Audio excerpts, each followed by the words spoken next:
Tony बहन, आप बच्चों को गर्म पानी से क्यों नहला रही हैं?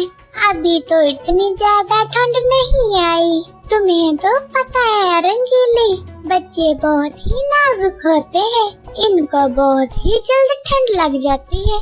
इस बात का खास ध्यान रखा जाता है कि बच्चों को सर्दी शुरू होते ही गर्म रखा जाए। हाँ, रंगीली और टोनी, मैं भी अपने बच्चों को बहुत ही गर्म रखती हूँ।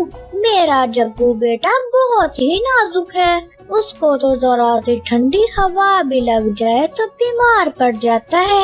मेरा लाल पता नहीं बड़ा होकर कैसे फेस करेगा ऐसे सर्द मौसम। ऐसे ही रंगीली और टोनी आपस में बातें कर रही थी। गोरी कौवी भी उनको पास ही बैठी जवाब देती है। तभी जोर से टोनी चिड़िया का फोन बजने लगता है। अरे, इतनी सुबह सुबह किसकी कॉल आ गई? खैरियत हो? मैं देखती हूँ। हेलो, कौन बात कर रहा है? हेलो टोनी जी, मैं आपका भाई रंगू बात कर रहा हूँ। आपकी माँ बहुत ही बीमार है, आप फौरन यहाँ चले आइए, नहीं तो आपकी माँ आपसे बात किए बिना ही मर जाएगी।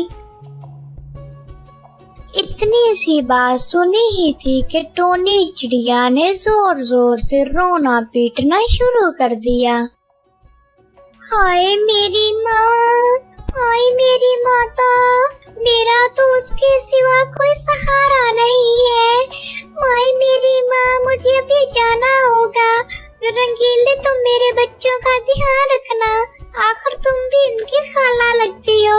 मुझे माँ को फौरन देखने जाना होगा। तुम फिक्र मत करो टोनी, तुम बिल्कुल बच्चों की फिक्र छोड़ कर जाओ और अपनी माँ पर ध्यान दो। तुम्हारा जब दिल चाहे तुम वापस आना। टोनी चिड़िया अपने बच्चों को रंगीली चिड़िया के हवाले करके फौरन अपनी माँ की तरफ रवाना हो जाती है। उसे जाते जाते पूरे 2 दिन लग जाते हैं। 2 दिन हो गए भूखी प्यासी अपनी माँ को देखने के लिए सफर कर रही हूँ, लेकिन ये एक सफर है कि खत्म होने का नाम ही नहीं ले रहा। टोनी पहुँच ही गई, थोड़ी सी और हिम्मत रखो। आखिरकार टोनी चिड़िया अपनी माँ के पास पहुँच ही जाती है। मेरी प्यारी माँ, तुम काम क्यों कर रही हो? जैसे ही मैंने तुम्हारा फोन सुना, मैं भागी भागी चली आई और आकर क्या देख रही हूँ, आप यहाँ पर बैठी खाना बना रही हैं। चलो माँ, आप आराम करो, आज से आपके सारे काम मैं खुद करूँगी। हाय मेरी प्यारी बिटिया, इतनी घबराई हुई क्यों हो? मैं बिल्कुल ठीक हूँ। मेरी चिंता तुम्हें क्यों सता रही है? मैं तो एकदम ठीक हूँ। कैसी बातें कर रही है माँ? मुझे रंगू भैया का फोन किया था, मैंने बस फौरन ही फोन सुना और चली आई।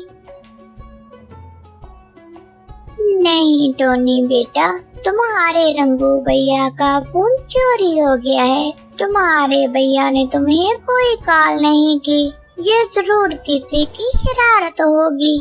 तुम बैठो, आराम करो। तुम बेटा खाना खाओ, मैंने खाना अभी अभी बनाया है। माँ, इसका मतलब जिस किसी ने भी फोन चुराया उसने मेरे साथ बहुत ही गंदा मजाक किया है। मैं अपने बच्चों को भी रंगीली बहन के हाथ छोड़ कर आई हूँ। देखो बेटा, आराम करो, सुबह चले जाना, तुम बहुत थक गई होगी। हाँ माँ, मैं बहुत थक गई हूँ। मेरे में इतनी सख्त नहीं है कि मैं वापस जाऊँ। मैं कल ही वापस जाऊँगी।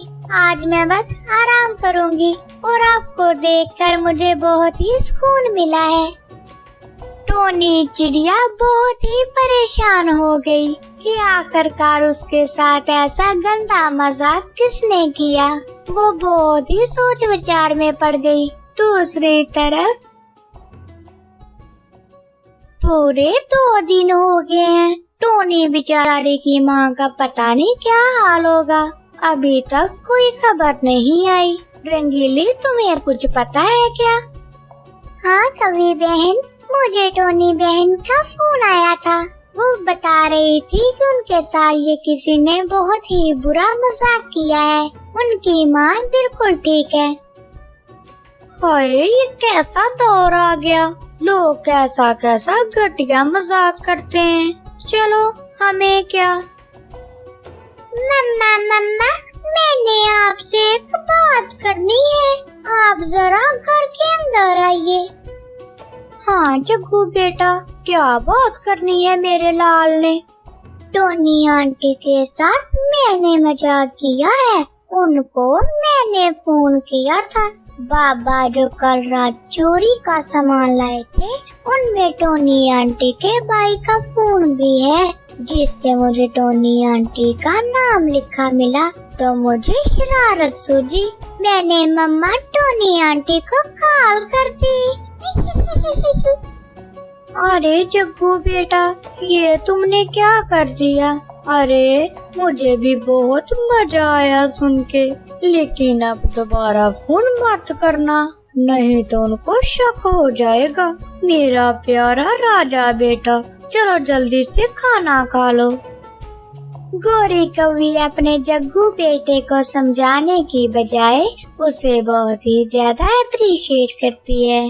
अगली सुबह, चलो प्यारे बच्चों, 4 दिन हो गए हैं, तुम्हारी मम्मा वापस आने वाली है, एक बार फिर से नहा लो, तुम बहुत ही गंदे हुए पड़े हो। मैंने तुम लोगों के लिए गर्म पानी बाहर रखा है, आप बस जल्दी से मेरे साथ आओ, मैं आपको नहला धुलाकर प्यारे और राजा बेटा बनाती हूँ। दूसरी तरफ गोरी कौवी गर्म पानी देखकर उसका जी ललचा जाता है। वो जल्दी से अपने जग्गू बेटे को बुलाती है।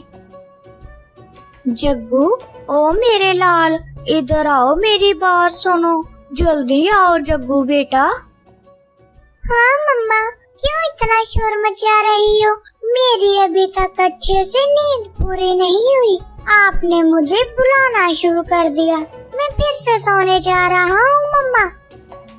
अरे मेरे लाल, पहले मेरी बात को ध्यान से सुन, मैं तुम्हारे लिए बहुत ही फायदे की बात कर रही हूँ। मेरा प्यारा राजा बेटा, ये देखो गर्म पानी पड़ा है, लाओ मैं जल्दी जल्दी तुम्हें नहला दूं और तुम जाकर बिस्तर में आराम से सो जाना, और किसी को कानो कान खबर भी नहीं होगी कि इनका गर्म पानी किसने लिया। ठीक है मम्मा, आप मुझे जल्दी से नहला दो ताकि मैं अपने जाके गरम गरम बिस्तर में फिर से सो सकूं। गोरी कौवी रंगीली चिड़िया की आंख से बचते हुए जल्दी से अपने बेटे को नहला लेती है और जाकर चुपचाप अपने घर के अंदर बैठ जाती है। जैसे ही रंगीली बच्चों को लेके बाहर आती है, अरे गरम पानी कहाँ गया? मैंने तो यही रखा था, और ये बर्तन खाली कैसे हुआ? ये कैसे हो सकता है? अरे गोरी बहन, आपने हमारा गरम पानी चुराया है। अपना मुंह बंद करो रंगीली, हम तुम्हें चोर लगते हैं क्या? हमें क्या पता तुम्हारा गरम पानी कहाँ है? आइंदा मेरा कोई नाम लिया तो मैं तुम्हारा मुंह तोड़ दूंगी। जाओ जाके अपना काम करो। माफ करना गोरी बहन, मुझसे गलती हो गई। ऐसा कहते हुए रंगीली चिड़िया दोबारा से पानी गर्म होने के लिए रख देती है। वो बहुत ही दुखी मन से गोरी कौवी के घर की तरफ देख रही थी और साथ ही साथ पानी गर्म कर रही थी। अचानक उसको एक तरकीब सूझी। मैं फिर से पानी गर्म रखकर अंदर जाती हूँ, फिर देखती हूँ कि अब की बार गोरी कौवी पानी चुराती है या नहीं। क्या सच में इसने मेरा पानी नहीं चुराया? अगर नहीं चुराया तो मैं इसे फिर से माफी मांगूंगी। अगर इसने चुराया हुआ तो इसको तो अच्छा सबक सिखाऊंगी। ऐसा कहकर रंगीली चिड़िया गर्म पानी का बर्तन बाहर रख के अंदर चली जाती है। गोरी कौवी भी चुपके से देख रही थी। अरे वाह, फिर से उसने पानी गर्म कर लिया। अब की बार जल्दी से मैं नहा के आ जाती हूँ और इसको कानों कान खबर भी नहीं होगी। अगर इसने मेरा नाम लगाया तो पहले की तरह डांट कर चुप करवा दूंगी। अरे वाह गोरी, तुम तो बहुत ही समझदार हो गई हो। तो मैं बस यूं गई और यूं आई। जग्गू बेटा, तुम दरवाजा खुला रखना, मैं बस अभी आई। गोरी कौवी ने फिर से रंगीली चिड़िया का पानी चुराने के लिए आगे बढ़ी। जैसे ही वो गर्म पानी के बर्तन से पानी भरने लगी तो उसका एक पंख बर्तन के साथ ही चिपक गया, क्योंकि रंगीली चिड़िया ने फेविकोल लगा रखा था और पानी बहुत ही ज्यादा गर्म था। अब गोरी कौवी ना तो पानी से छूट पा रही थी और ना वो जलने से। वो जोर जोर से चिल्लाने लगी। अरे सत्यानाश हो तुम्हारा रंगीली, मैं जल गई, मुझे बचाओ बचाओ, मेरे पंख जल गए। अरे कोई तो मेरी बात सुनो, मुझे बचाओ। अब क्या हुआ कौवी बहन, आप तो कह रही थी हम चोर लगते हैं क्या? अब बताओ, आप पानी के साथ कैसे चिपक गई? अरे मैं भी वही सोच रही हूँ कि पानी के साथ मैं कैसे चिपक सकती हूँ। अरे पहले मेरे पंख छुड़ाओ, फिर मैं तुम्हें सब सच सच बता दूंगी। तुम्हारे पंख अब नहीं छूटेंगे कौवी बहन। मैंने भी इस बर्तन के साथ साथ फेविकोल लगा रखा था ताकि तुम्हारी चोरी मैं झट से पकड़ सकूं। अब तुम्हारा यही इलाज है, जब तक पानी ठंडा नहीं हो जाता तुम इसके साथ ही चिपकी रहोगी। मैं चली अपने घर में सोने के लिए। मुझे माफ कर दो रंगीली, प्लीज मेरे पर छुड़ा दो, मुझे बहुत ही जलन हो रही है। मेरे पंख जल गए तो मैं अपने प्यारे जग्गू को खाना कैसे बना कर दूंगी, प्लीज मुझे माफ कर दो। गोरी कौवी चिल्ला रही थी, तभी ऊपर से टोनी चिड़िया भी आ जाती है। ये सब क्या हो रहा है रंगीली? कौवी बहन, आप बर्तन हाथ क्यों नहीं हटा रही? आप जल रही हैं तो अपना पंख पीछे कीजिए ना। अरे कौन कम वक्त पीछे नहीं करना चाह रहा, ये पीछे हटे तो तभी ना। अरे टोनी, तुम ही मेरी जान छुड़वा दो। मुझे माफ करना टोनी बहन, कौवी का पंख काटना पड़ेगा। ये मैंने चिपकने वाला फेविकोल लगाया है, अब ये नहीं उतरेगा। टोनी चिड़िया जल्दी से तेजदार छुरी लेकर गोरी कौवी का पंख काट देती है। गोरी कौवी को उसके किए की सजा मिल जाती है और वे एक आधे कटे पंख के साथ रोती हुई अपने घर की तरफ भागती है और टोनी चिड़िया रंगीली चिड़िया को बहुत ही डांटती है। रंगीली, तुमने बहुत बुरा किया है गोरी बहन के साथ। फिर क्या हुआ? उसने पानी ही तो चुराया था, अब तुमने उस एक पंख से मजबूर कर दिया है। ये तुमने बिल्कुल भी अच्छा नहीं किया। आइंदा ध्यान रखना, हर किसी को गलती की सजा गलत तरीके से ही नहीं दी जाती, उनको बैठकर समझा भी सकते थे आप। मुझे माफ करना टोनी बहन, मैं गोरी कौवी के सारे काम करके आया करूँगी जब तक गोरी बहन ठीक नहीं हो जाती, और मैं आइंदा भी कभी किसी के साथ गलत नहीं करूँगी। मुझे माफ करना रंगीली, मैं भी आइंदा कोई गलत काम नहीं करूँगी और तुम्हारा पानी मैंने ही चुराया था, मुझे माफ कर दो।